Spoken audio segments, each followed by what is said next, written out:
سامعین حاضرین اور بالخصوص یہاں پہ موجود علامہ سلام محمد چشتی صاحب بسم اللہ۔ اور باقی جو اس پروگرام کے جو آرگنائزرز ہیں اور بالخصوص میرا شریف سے تشریف لائے ہیں اور ہمارے بزرگ جو سید محمد عارف شاہ تشریف لائے ہیں، ان سب کا تہ دل سے مشکور ہوں کہ مجھے بھی یہاں موقع ملا کہ میں یہاں اس خلاف میں شرکت کروں۔ اس نے گفتگو تو نہیں دیا، اس طرح خداوند کریم نے آپ لوگوں سے دعا ہے کہ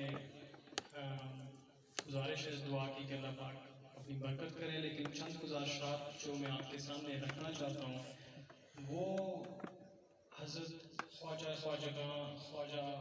حضرت عبدالرحمن چودھری رحمۃ اللہ علیہ کی تلقین اور تربیت کے حوالے سے۔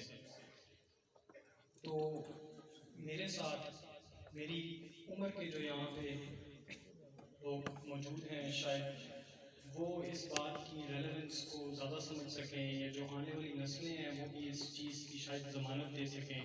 اس کے ساتھ ساتھ میری کوشش ہوگی کہ میں اپنے بزرگان جن کے سامنے میں اس قابل نہیں ہوں کہ انہیں کسی چیز کی تلقین کروں، لیکن پھر بھی چند گزارشات جو ہیں میں وہ آپ کے سامنے رکھنا چاہتا ہوں۔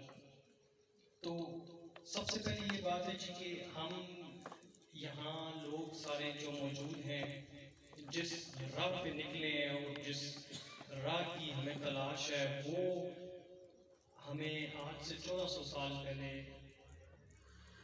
اس دو جہاں کے آقا سرور کریم حضرت محمد صلی اللہ علیہ وسلم اپنی تلقین کے ذریعے انہوں نے، آپ دیکھتے ہیں کہ تاریخ کی ایک جو رخ تھا وہ بدل دیا۔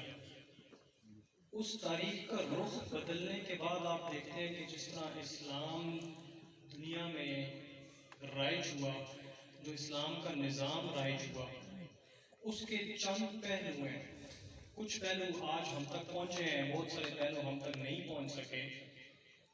تو ضروری یہ ہے کہ ہم ان پہلوؤں کی نظر ثانی کریں جو ہم تک نہیں پہنچ سکے۔ ان میں سے ایک سب سے ضروری جو پہلو ہے وہ تصوف ہے۔ سب سے ضروری جو جس کو آپ اسلام کی روح بھی کہہ سکتے ہیں، اپنے صحیح دار کے اندر وہ آج شاید ہم تک نہیں پہنچ سکا، کیونکہ تصوف کے اندر بھی چند پہلو ہیں۔ ایک تو یہ ہے کہ ہم نے اپنی روحانی اصلاح کے لیے یا اپنی روحانی تعلیم کے لیے ہم اپنے پیروں کے پاس، اپنے صوفیہ کرام کے پاس یا ان کی تعلیم یا ہمارے جو مرشد ہوتے ہیں ان کی راہ پہ ان کی باتوں کو ہم سب تسلیم کرتے ہیں اور مانتے ہیں اور اپنی زندگیوں میں اس کو لے کے آتے ہیں۔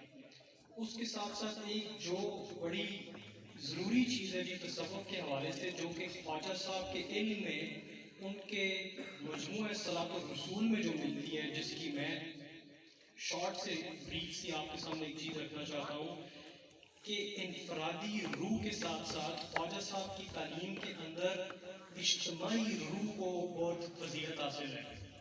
اجتماعی روح سے میرا مراد یہ ہے جناب کہ جس طرح ایک انسان کی انفرادی یا سنگل روح ہوتی ہے جس کا ہمیں دین اسلام سکھاتا ہے کہ اس کا ہمیں بڑا خیال کرنا ہے ہر حوالے سے۔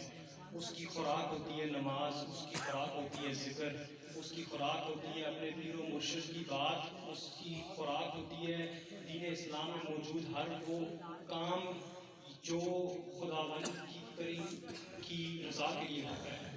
یہ آپ کی انفرادی روح کا معاملہ ہے۔ اس کے ساتھ ساتھ آپ کی ایک اجتماعی روح ہے۔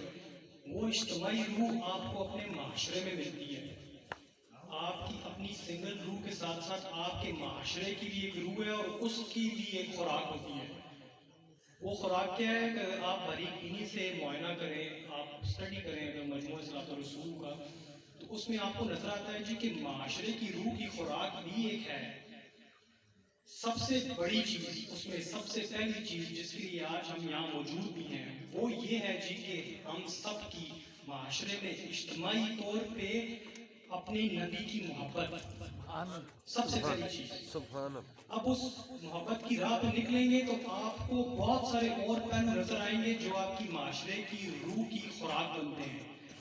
اس میں چند چیزیں میں گزارش کروں کہ جیسے آپ دیکھتے ہیں کہ ہمارے گلی محلوں میں، معاشرے کے اندر، گھروں کے اندر، ہمارے سماجی کاروباری معاملات کے اندر دیانت آپ کے سامنے دیکھتے ہیں، آپ گلی محلوں میں ایک دوسرے کے ساتھ، دوست احبابوں کے ساتھ، رشتہ داروں کے ساتھ ہم نے ہر وقت حق اور سچ کے راستے پہ رہنا ہے.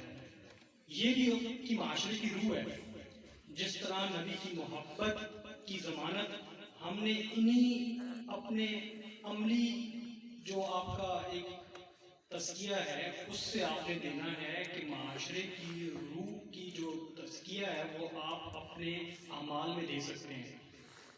تو اس کا ایک لفظ استعمال کیا جاتا ہے کہ سوشل ڈیولپمنٹ. آپ دیکھتے ہیں کہ معاشرے کے اندر بڑا ضروری ہے کہ آپ ان اعمال کو لے کے آئیں، ان افعال کو لے کے آئیں جو آپ کی اس اجتماعی روح کی خوراک بنے. اب وہ کچھ بھی چیز ہو سکتی ہے. اب وہ کچھ بیسک فنڈامنٹلز ہیں دین اسلام کے اندر جن کو شاید ہم روگردانی میں رکھتے ہیں اور ان کو موسٹلی ہم اگنور کرتے ہیں. حالانکہ ضروری چیزیں وہ ہیں جو ہماری آنے والی نسلوں کے لیے بھی ہماری عقیدے اور ہماری نظریات کی ضمانت دیں گی.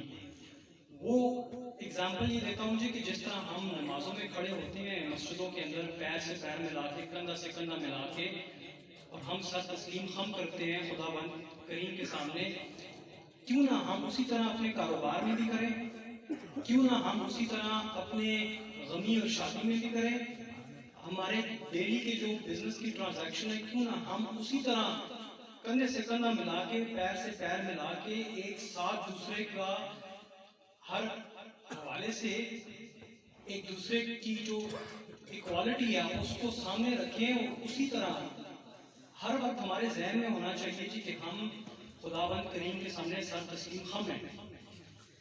یہ بڑا بیسک سا ایک جو ہے عمل ہے. آپ اپنے عقیدے کو عملی جامہ اسی طرح پہناتے ہیں کہ جس طرح ہم مسجدوں میں موجود ہوتے ہیں، جس طرح ہم برابری کے ساتھ کھڑے ہوتے ہیں، ہم اسی طرح اپنے ساتھ لوگوں کو مسجد سے باہر بھی ٹریٹ کریں. اب یہ آپ کی اس اجتماعی روح کی خوراک بن رہی ہے اور یہ وہ چیز ہے جو ایک نسل سے دوسری نسل میں منتقل ہوتی ہے. میں یہاں دیکھتا ہوں جب بھی ایسے پروگراموں میں دعوت دی جاتی ہے تو میری نظریں ان چھوٹے چھوٹے بچوں پہ ہوتی ہیں، ان کی آنکھوں پہ ہوتی ہیں کہ یہ بیٹھے ہوتے ہیں، یا تو جو اسٹیج پہ لوگ بیٹھے ہوتے ہیں ان کو دیکھ رہے ہوتے ہیں، یا تو گھروں میں جو آپ والدین ہیں، بڑے ہیں، یا ان کو دیکھ رہے ہوتے ہیں. یہ آنکھیں تک رہی ہوتی ہیں کہ ان کو تعلیم تربیت ہم سے ملے گی اور یہ کل کو ہمارے عقیدے اور ہماری نظریات کی عکاسی کریں گے اور ضمانت دیں گے. تو جی میرا کہنے کا جو مقصد تھا، جو اگر آپ ویسے بھی خود بھی آپ کوشش کریں مجموعہ صلاۃ الرسول کی، اگر آپ بڑی باریکی سے اس کو آپ اسٹڈی کرتے ہیں تو اس میں سوشل ڈیولپمنٹ اور ویلفیئر کا ایک بڑا سینٹرل ایلیمنٹ ہے. اور وہ سینٹرل ایلیمنٹ یہ جی کہ معاشرے کی ایک روح ہے اور اس کی خوراک ہے. اس خوراک کو آپ کنٹینیوس رکھیں تاکہ وہ آپ کی ایک نسل سے دوسری نسل میں منتقل ہو. اور وہ کوئی اتنی لمبی چوڑی بات بھی نہیں ہے، کوئی اتنا لمبا چوڑا فلسفہ بھی نہیں ہے. اس میں صرف یہ ہے کہ آپ نے اپنے عقائد اور اپنے نظریات کو عملی جامہ جو ہے وہ اپنے افعال کے تھرو پہنانا ہے. اور یہی بات ہمیں جو اس وقت اندرونی اور بیرونی سازشوں کا سامنا ہے، جس طرح مغرب کی نظریات نے ہمارے نظریات کو جس طرح سے مسک کے رکھ دیا ہے اور جس طرح کا ہمیں پریشر فیل ہو رہا ہے مسلم امت، ہمیں جس طرح کا ایک بیرونی ممالک سے جس طرح کا پریشر فیل ہو رہا ہے، آپ دیکھ رہے ہیں کہ کس طرح کی سازشیں جو ہیں اس وقت دین اسلام کے مخالف جو ہیں اٹھ رہی ہیں. ان کا سامنا کرنے کے لیے بھی ہمیں ضروری ہے کہ ہم اپنے نظریات کی عکاسی اپنے اعمال میں کریں. ان چیزوں کو مسجد کی حد تک محدود نہ رکھیں، اس کو باہر گلی محلے میں لے کے آئیں. دیکھیں جلوس ہم روڈوں پہ نکالتے ہیں، جھنڈیاں لے کے باہر نکلتے ہیں، اس کا بھی یہی مقصد ہے کہ ہم تعلیم کو روڈ پہ لے کے آ رہے ہیں، ہم تعلیم کو معاشرے کے اندر لے کے آ رہے ہیں.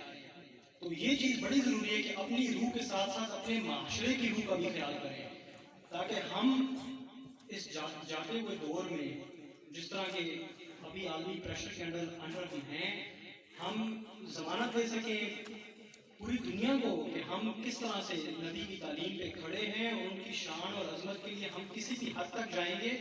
لیکن سب سے پہلا اس میں سٹیپ یہ جی کہ آپ اپنے عقائد کو عملی جامہ پہنائیں اور اس چیز کو آپ اپنے بچوں میں منتقل کرنے کی کوشش کریں کہ یہ بچے ہمیں دیکھ کے بیٹھے ہوئے ہیں. تو ایک اس چیز کو اگر ذہن نشین ہم کر لیں گے کہ ہم نے اپنی ذاتی اور انفرادی روح کے ساتھ ساتھ اپنی اجتماعی اور معاشرتی روح کا بھی خیال کرنا ہے، تو آپ کو اپنے نسائے کا بھی خیال رہے گا، اپنے دوست کا خیال رہے گا، اپنے احباب کا خیال رہے گا، بزرگوں اور بچوں کا خیال رہے گا. تو اس دین اسلام مذہب جو ہے وہ بھی اسی چیز کا نام ہے. دین اسلام کس طرح پھیلا ہے؟ وہ اپنے انہی نظریات کی وجہ سے پھیلا ہے، ورنہ مذہب تو پہلے بھی تھے جی، مذہب تو اور بھی تھے، لیکن جس مذہب نے آ کے آپ کو اپنی زندگی پوری گزارنے کا طریقہ بتایا اور آپ کے لیے ایک ضابطہ حیات بن گیا، وہ انہی معاملات کی وجہ سے بنا ہے. تو یہ اس چیز کی ضرورت بھی ہے، اور اس چیز کی اس وقت ہمارے معاشرے میں جس طرح کے عملیے موجود ہیں اس کا مقابلہ بھی ہم ایسے ہی کر سکتے ہیں. تو گزارش میری آپ تمام حضرات سے یہی ہے کہ ہم نبی کی محبت، نبی کی تعلیم اور نبی کے امن کا پیغام جو ہے وہ ہم اپنے بچوں کو بھی سکھائیں، اور پوری دنیا کو ہم ایک رول ماڈل بن کے ہم سامنے آئیں. تو یہ چند گزارشات تھی. ٹائم کم ہونے کی وجہ سے میں جو ہے آپ تمام لوگوں سے دعا کا التماس ہوں، اور ساتھ ساتھ تمام باقی یہاں پہ موجود جتنے مہمان ہیں ان کا میں تہہ دل سے ایک دفعہ پھر شکریہ ادا کرتا ہوں. حضرت پیر صاحب کی سرپرستی میں یہ پروگرام جاری رہے گا، اور آپ تمام لوگوں سے دعا گو ہوں کہ آپ ہمارے معاشرے کے لیے دعا کریں، ہمارے بچوں کے لیے دعا کریں.